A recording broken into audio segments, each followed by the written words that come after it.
Hi guys, welcome back to the Runway Podcast. I am your host, Ntshangase. Welcome back to another fire episode. I am sitting with the amazing Nozuko. But before I introduce her, let me take a moment to just, shout out my team. We are shooting live from Mano Media Studios, and this podcast is in collaboration with Opulentia, which is a luxury perfume brand.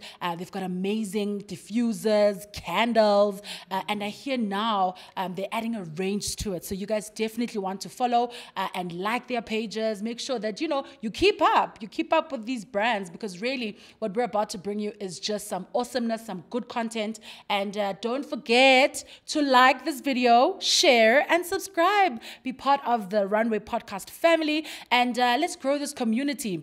And by the way, this coming Saturday, which means in a day's time, right? We are hosting the 10th edition of the Small Business Runway Expo. Guys, I am super, I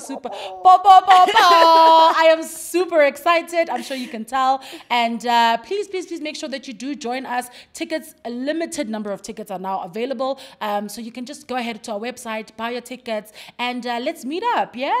But today is not about that. Today is really about just, unearthing the story, perhaps even the mystery behind the brand or the name that is Nozuko. She is a thespian, an actress, and in fact, you'd be happy to hear that she's actually running a business. She is launching her life coaching business. So we're going to hear all about that. We're going to talk about her life. Nothing is off limits, guys. So listen, you want to make sure that you share this podcast. Let's welcome Nozuko. Thank you. Double for your event. Yeah. You know how we do. I am so happy. Thank you for honoring the invite. It's so good to be finally sitting with you. It's been a while coming, yes, by the way. Been a while. You initially had an event, I think in 2020. I think it was the pandemic. Yeah, it was during if not the 2021. 2020. 2020, yeah. Yes. We were brave, hey? My events during the whole pandemic. That was quite brave. All the way, and it was a beautiful event. I actually met some people that I'm still in contact with today that we kind of trying to do something. So it's amazing. Nozuko, I need you to first explain, what is a thespian? I've Googled it before, but I can't even remember. But man, Logan is busy. I'm a thespian, and it works for males and females. What is a thespian? First of all, thank you so much for inviting me here. I love working with you. I saw you on social media, and I was like, what brand is this? What black child, you need this? And I work with you because I need you, because I need all the information that you provide. And I really believe in what it is that you're building, and it's such a necessary thing for this country and for a person like me, and who's interested in building themselves and building a business. So that's how I know Uqina. That's why I invited her to that event back in 2020. Because it's all about empowerment. So I'm so glad you invited me again to come here. This platform is such a beautiful platform. So a thespian, I don't know what a thespian is. It's some slang in the books of artists. I don't know which artist from somewhere in some country that's called artist thespians. I'm a performer, I'm an actor, which means I'm not formally trained to be an artist. Okay. So that's why I don't really know the slang that much. It's artists, it's actors who are formally trained who understand what thespian mean. But it's just, I think it's a foreign language. It comes from a certain language or from a certain professor or a certain technique even. So I wouldn't know what a thespian is. I think it's just someone who is an actor and who performs. Yeah. They will tell you. They will tell you. Okay. So that's what I can say. But I think a thespian can be both a female and a male. But I think it's just a performer. Yeah, a performer. That's all I think. But you've done phenomenally. I mean, I'm actually surprised to hear that you didn't get formal training, because you've done so well in your role as Ish, because I'm to Pindile. Yeah. It was Pindile and as Knox also recently Knox. Recently Knox on Deep City, yes. Yeah. So you've been on the big screens. When we talk big screens, you've been on that. I mean, that is like on TV. It's like the ultimate. Yeah. So just to tell you a bit, so besides, I say that I am not formally trained, but I do have training. Okay. I'm informally trained, which means I do not have a certificate on my name. But from the age of 14 years, I've been pursuing acting. Wow. When I was 14, I joined a community group, an art organization called Emotional Artists from all the way in Peshafton, Kamalaka, where you at? I love my hometown. So I grew up with performing arts. I grew up as an actor. I joined the community group when I was 14, and we worked together until I finished matric, and when I was like 18. And then I decided that I need to continue pursuing performing arts and continue pursuing acting, because my dreams have always been big. I started dreaming, I think I was possibly 11 years. Possibly 11 years, because the first time I realized that I want to be an actor, I was 10 years old. And I was in I think about grade 5. Yeah. So my dreams have always been big. So then I started doing productions with the Playhouse in KZN. Okay. That was before I came to Johannesburg. I started making sure that I do auditions with other directors, like big directors, and making sure that I attend workshops. One thing about me, I am a workshop queen. But obviously, I deserve a name for attending workshops.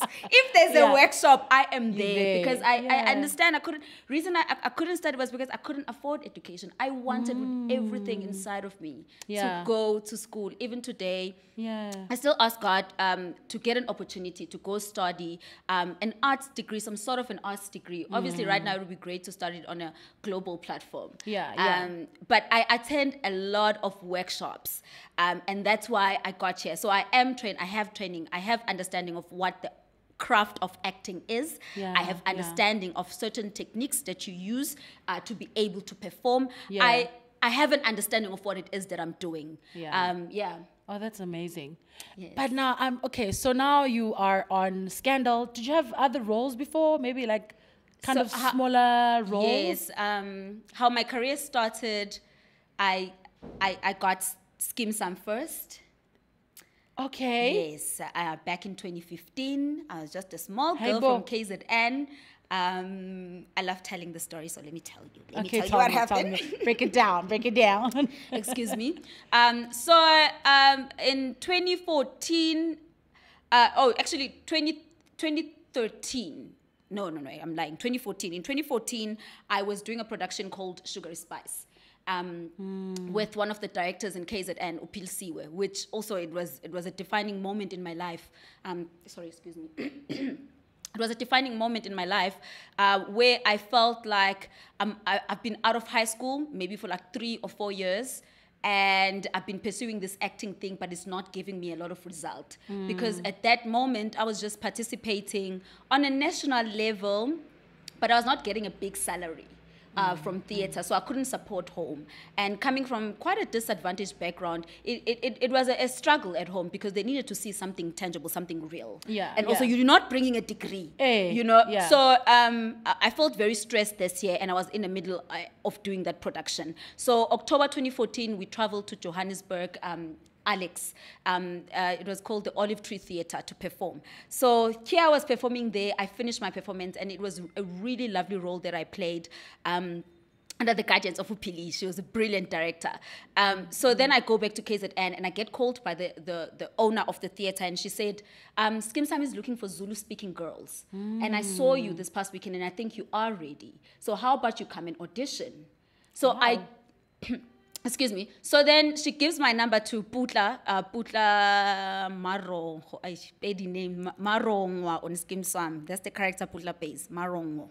Okay. Marongwa. Oh, yeah. Yeah. Putla from what is the other? Is it Mangongwa? Mangongwa. Yeah. That's the character that he plays. Yes. So then gives my number to Putla. Putla calls me. I'm like, yo, Putla, I can't come. I'm all the way I actually remember you now, Skim Sam, yes? Yes. I'm like, I'm all the way in KZN. Yeah. What do you mean? I can't. I don't have money to come to Johannesburg. Yeah. And he just says, when they called me, and I was all the way in Limpopo, and they said I must come to Johannesburg, I came the following day. So you are not going to tell me that. I'm not taking your excuses. Yeah. So my mom hustled, and the following day, according to a taxi, I arrived here in the afternoon. I traveled the whole day. Yeah. Arrived here in the afternoon, around 5 o'clock, and that's when I got to do my audition. So Skim Sam I only got the role 7 months later. And at that moment, I had registered at UKZN and I'd started a teaching degree. Because you can understand that by the time I was auditioning for Skim Sam, already I was under a lot of pressure. So after that, when the year started the following year and I felt like I didn't get Skim Sam, I then was like, I'm going to do a teacher's degree. It's okay, because it's easy to get bursaries with teaching. It's easy to get NSFAS with teaching. Oh, yes. Yeah, so that's why I was like, okay, teacher's degree is what I can fall to at this moment, and we'll see how I navigate this space, because I know I want to be a performer. But 7 months later, I got the call and I joined Skim Sam. Yeah, so I joined Skim Sam, then I went to Scandal, then after Scandal. Which one has been like your proper... Sorry to cut you there. No problem. Which one has been like... If you just look back, you're like, Lana, I enjoyed working. It was proper for me in terms of work environment. I enjoyed the role. You were just good in that space. All of them. For real. The thing is, every role has been different. Every experience has been different. Yeah. I've been learning different lessons with each experience and each opportunity. So it's really difficult to just say this, because it's been a different story with each step. Because I look at these roles as steps. Okay. You know, the girl that played Ayanda on Skim Sam, she doesn't exist anymore, and she didn't play Pindile. Wow. And the actor that played, and that girl that played Pindile, she's not the same girl that played Knox. Wow. Okay. With each character and with each experience of the job, I learn a lot. And every time I transit to a different role, it feels like I'm also a different person in a way. So I really can't choose and say this was the best experience. For now, because Dip City is recent, I can say it is, but I think it would only because in this reality of my growth, Dip City is what has challenged me so much. Wow. It has challenged me like crazy. I'm still waking up from it, because now we're done shooting. I'm still like, what just happened? It was a big challenge. Are you okay, before I actually ask you that, talk to me about like just the industry. You know, I mean, I'm now thinking of somebody who's looking at you in the screen. Maybe they follow you on socials. They're looking at, you know, Nozuko as, you know, this character. This person who has opportunities. But what's it like in the inside? What's it really like in the industry? We hear a lot about, you know, famous people, I guess. Do you consider yourself famous, by the way? Yeah, I have influence. I definitely have influence. Oh, for real? That's okay. I like the way you've termed it. But on the inside, what's happening in the inside? Do you have real people? Do you have kind of proper conversations? Mental health? Is there pressure to be or have certain things, material things especially? What's happening really like on the inside? A lot is happening on the industry inside. We can have a conversation about mental health. I think a lot of artists are struggling mentally, of which everybody is struggling at this moment mentally. We are struggling because of where the environment is at, and where we've placed ourselves. In comparison with the environment, how we think we are supposed to produce and create and be in the environment. I think most of the time that's what's giving us a mental illness. Where do we position ourselves? So I think for most artists, they are struggling also with positioning themselves in the in the industry, because the industry pace yakona is fast, and there are very much expectations of societal standards of how you're supposed to behave, how you're supposed to look. Yeah, and I think also another thing is that artists themselves are sensitive creatures that are supposed to be taking care of themselves, that are supposed to be investing and focusing on who they are, on healing their creativity. So if Guguti, you're just going to participate in the industry, but there's no input, when are you just taking out, you're not taking time out to log off and take care of yourself, or you don't have a ritual. Let's say maybe you're an actor, you've forgotten the principles of acting. An actor needs to be physically fit. You're not fit. An actor needs to be mentally fit. What are you doing to make sure you're mentally fit? So there are those challenges, but also there are challenges of the fact that there are people, we as a collective in the industry, we are in a phase where we're trying to open up the industry. Yeah. And that's going to come with a lot of challenges. Also, we're moving away from white people only being the owners of the industry. Yeah, yeah. I think there's a lot of traffic that's happening, a lot of discovering, a lot of information that's missing also. Even when we are having the conversations, I often realize that there's a lot of production.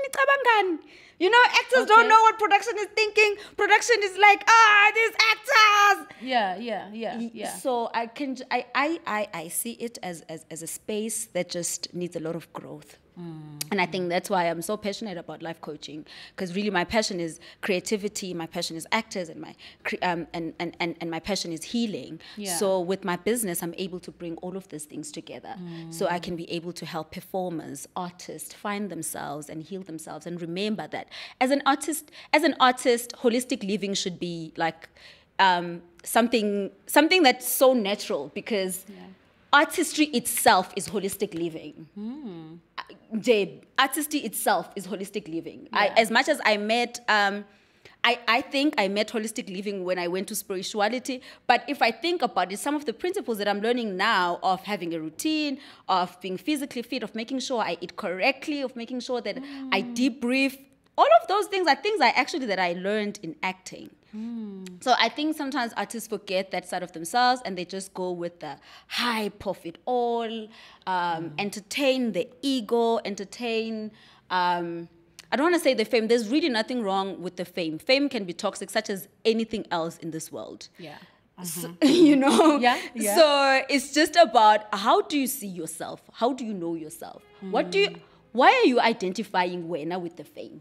What do you identify with in this world? Do you identify with the famous, with the person that's famous inside of you? That now everything that needs to happen, you need to receive validation from others. Yeah. For you to be happy in this world.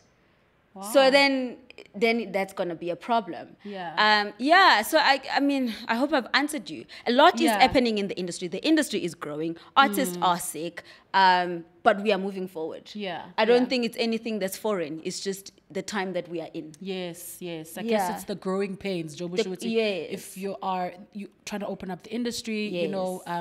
there's people are kind of, there's just a collective consciousness now happening, even with younger people, space. I mean, I hear you. I hear you. Yes. Where does the self, because you're very, I guess maybe from the acting, I don't know, you're very intentional, you're very disciplined, you are somebody who's just like, you kind of, you're just well-grounded.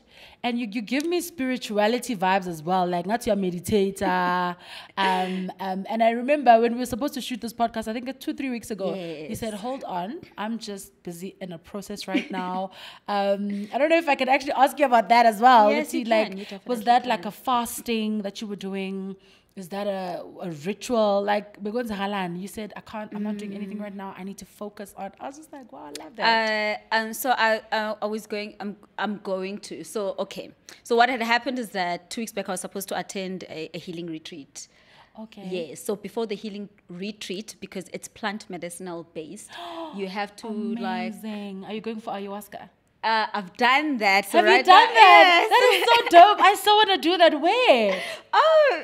I'll tell you you'll after the talk me at the podcast. details. I'll give you the details after the podcast. That is crazy. Yes, Okay, because that's the people I nice. work with, I don't think they like a lot of advertising. I think they like to keep it Hush, hush. Yeah. I so want to do that. No, I will definitely hook you up. So I'm going to do San Pedro, which is more, so ayahuasca is more of a mother plant.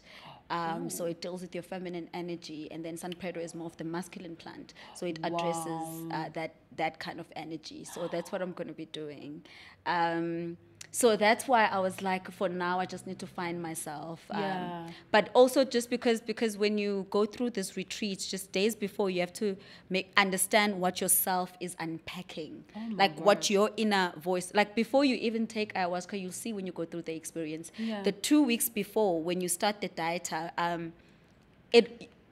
everything that you're going to address on the day, it's things that you're going to be addressing before. When I went to ayahuasca, I was addressing my mother issues, my relationship with my mom, which is, it's not a bad thing that me and my mom love each other. It was just that I was raised by a young mom, so we sort of like grew up together. I always say when my mom was 25 years old, I was 8 years old, so I could see everything that was happening. And I'm thinking when I was 25 years old, I knew nothing. How was she raising a girl? So so there was a lot that I needed to work on when it comes to that childhood trauma, the things that I went through. So when I had to do ayahuasca, those are the things I was dealing with. So now you're gonna deal with the dad. Now I have masculine energy in me, and we'll see where that takes me. I don't know what issues that will bring. Oh my goodness, we'll definitely see. That sounds amazing. No, you're definitely, like I said, somebody who's very disciplined. Where does it come from? It comes from pain. From pain. It comes from pain. I'm a black child from Ekasi. I've seen it all. Yeah. I hear you. I've seen it all. So, I'm not here to play around. I'm here to live. I'm here for my ancestors. I'm here for my family. Sure. And then, okay, I don't know, I'm just drawing so much energy from you. Even though, Nami, I believe, I'm not, I don't know if I've got a lot. I've never actually vocally said this, but and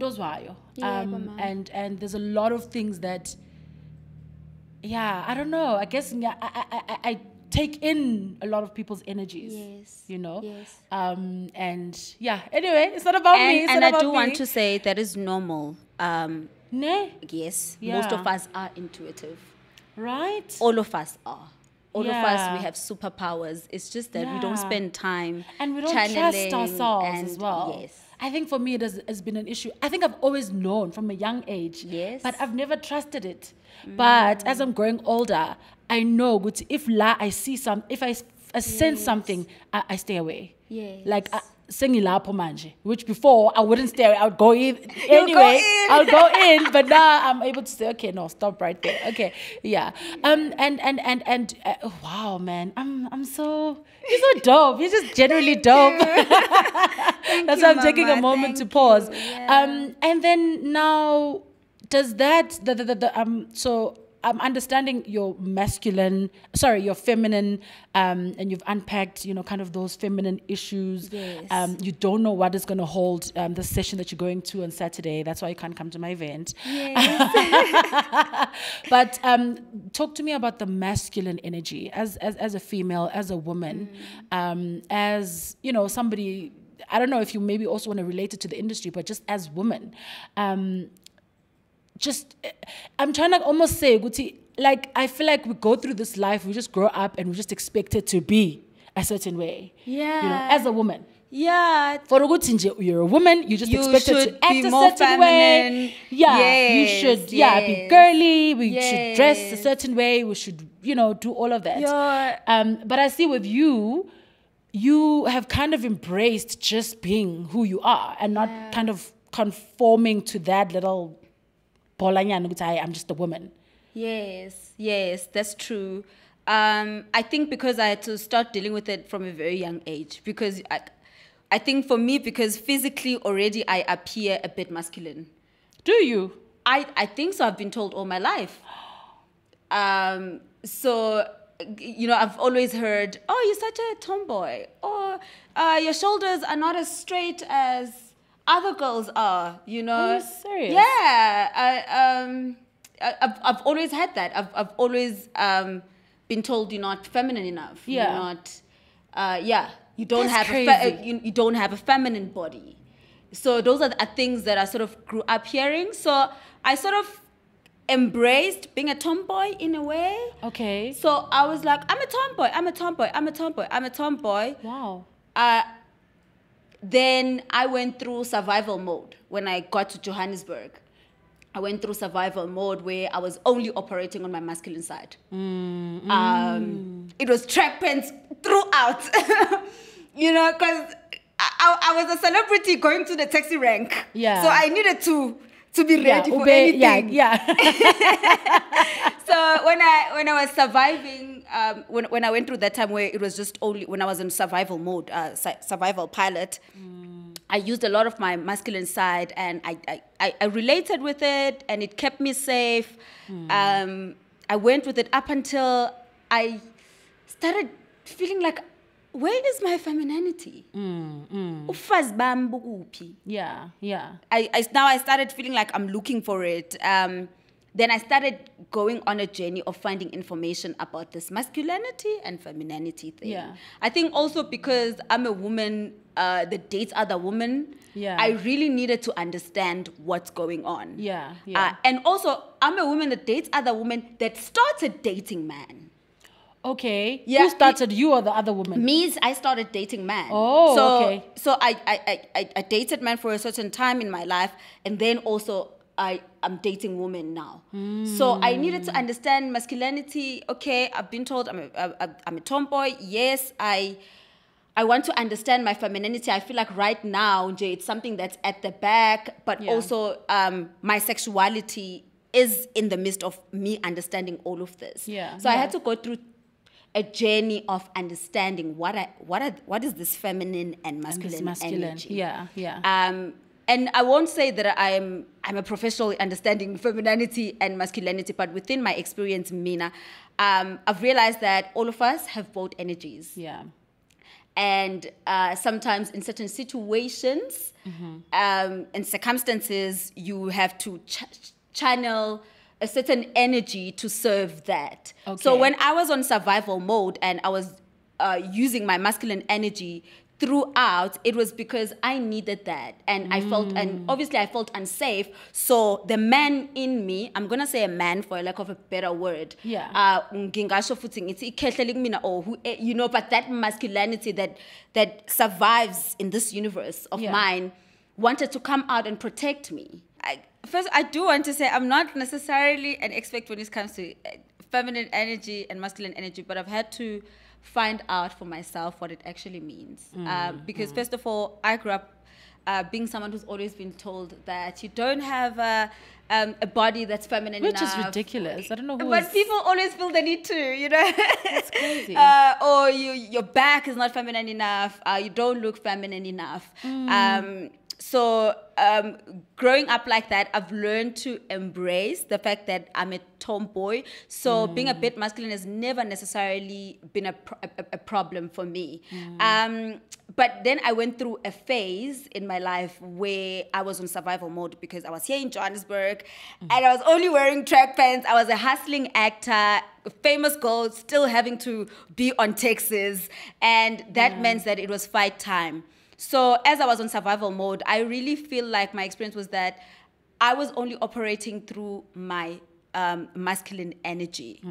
And I forgot about my feminine energy. I forgot about ufazi bami because that time I felt really unsafe. I don't really have a family here. My mom is not here. My sister's not here. I have family, but it's family by friendship. Yeah, born. So I felt really unsafe during that time. Wow. And it was just survival mode. So because of that, then when I started healing that, because also that time was a very dark time in my life. I was coming from a dark time in my life, and I was soldiering up to say I'm fighting for my life, to say the darkness is not going to define my life. So as that was happening, I was like, okay, I need to find my feminine side, because now I was healing. When you go through the healing journey, if kuguti, because life is about balance. If the feminine side is from some people, the feminine side is it's excessive. It's higher than the masculine side. But utoluguti, you still need the qualities of masculinity, which is knowing that you got your own back, knowing that you're your own protector, knowing that you can hustle. Like sometimes when a lady is imbalanced and she's too feminine, she becomes a bit lazy. You know, because a feminine energy presents itself in a different way from the way that masculinity presents itself, and what matters is balance. So when I started then healing my feminine side, then I started finding my true balance. Then now I know that I can rock up looking masculine, I can rock up looking feminine, but also there is also this overall of, I feel like it's more of my style where I can rock up. Like right now I feel feminine, but I feel masculine at the same time. Okay. Because my coat gives me king. Oh. You know what I mean? My pants gives me feminine energy. So I've had an understanding that I am both abokoko, I am both abomkhulu. That's beautiful. I'm both masculine and feminine. Yeah. So I think that's how I relate with that. Yes. So Manje, talk to me about the life coaching business. Girl is in business, and I mean, I did say it in the beginning. You're quite you've been trying different businesses, including being part of network marketing. Yes. Like you've been out here on these streets. Are you going to be helping people unpack, Manje, this masculine femininity in your life coaching business? What's happening there?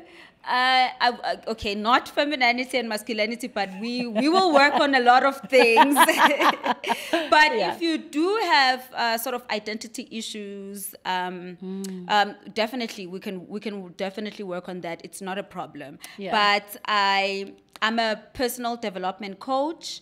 I'm also a creativity coach. Ooh, I'm obsessed with working with artists. Not just for their mental health, but also to heal their creativity. For me, I found that when I was working Gumasopi non-stop, that really hurt my creativity. I found myself in a position where I was just creating because I know that I'm creating. Where the acting now was just a routine, where you get on set and you just have a script and you just read it and you know your lines and you just get there. And now it doesn't come from inspiration. Ooh. So if you want to get your inspiration back, if you want the spark, you want the magic in your creativity, I am your girl. And I am doing this for actors because I've been there. I've been in the industry. I know what we need during this time. I've observed. Like I told you, I definitely get the full scope of where the industry is and the direction that it's moving to. So I really, really would love to work with actors in finding themselves in this new world, in this, with the direction that we are moving into. So that also we can deal with issues of mental health. I think it's about time, guys, that we actually deal with suicide in the industry. For real. We need to get rid of that energy, and in order for us to get rid of that energy, we need to know that we need to heal. I know that alcohol is excessive in the industry, you know, entertainment is excessive in the industry, but we don't have to, as much as we are entertainers, we don't have to spend a lot of time consuming entertainment. Let's also take time out and do things that matter to our heart, you know, such as maybe painting, such as maybe meditating, such as running, such as other things, things that matter. Don't only know this industry, just everything in your head is about fame, it's about followers. Find a stable life and found grounding in your artistry. You know, so that you can create better and you create more innovative things, and you know, you can have inspiration. And you move faster when you've got inspiration. Ah, damn, so I can't be a client. I'm just like... No, I do want to say that it's just, the business is still small and it's still growing. And right now, I think obviously because I'm close to actors, this is really something I've been thinking about that I want to do. But I'm interested in working with people who are saying, I'm interested in learning about creativity. Yeah. Creativity is limitless. Everyone is a creative. I say this. It's just that the people that are in the entertainment industry, they choose it as a career. But everyone creativity is a muscle that every being under this earth is blessed with. Wow. You yourself are creative. Yeah, yes, I believe so. Yes. I'm a creator. I create things. It's amazing. Definitely. Yeah. So if you have to work with that magic, and you're saying I'm not an actor, I'm here. I can definitely help you. Yeah. What is the name of the business called? It's called Nozuko Ntshangase. That's the name of the business. Yes. Trademark, logo, guys. We are in that business now. We are trademarking our stuff. Okay. Yeah, okay. Girl. It's good to know. I should do that. I should put a TM somewhere there. That's a trademark. People must know.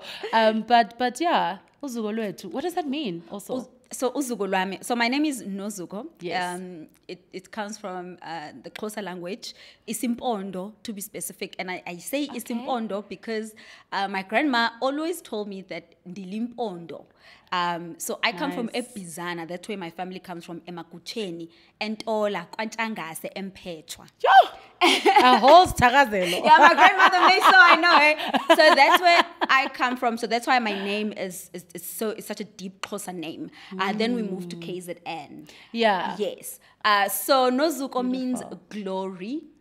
Ooh. In isiZulu it means udumo, which means God will give you udumo and God will give you glory. Yeah. So what it means the name of my business that means my glory. It is my glory to my people. It's my glory to my God. It's the way I praise. This is how I praise God. Wow. This is how I praise my ancestors by doing this kind of work. Yeah. Because this is the work that defines everything that I am. Nah. Yeah. You feel like it's purpose work? It's definitely purpose work. Yeah.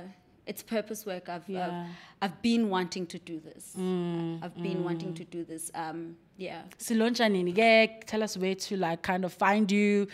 Like when does everything happen? Everything is happening, guys. Everything is definitely happening on my Instagram page. I've got a business page, Uzuko Lwami. But definitely check my Instagram page. And then you can book your free consultation call. And then we can take it from there, speak what it is that you need help with. And then we can move forward. Definitely. Also, I'm going to be doing workshops soon. So please watch out for that. Ooh, that should be nice. And please attend my workshops. Yeah. Because the workshops that I'm going to start with are acting based, but also they are healing based. Ooh. So that's why I was saying that even you, Gina, if you're not an actor, you can attend the workshops that I'm going to be doing. Yeah. Yes. Oh, that's amazing.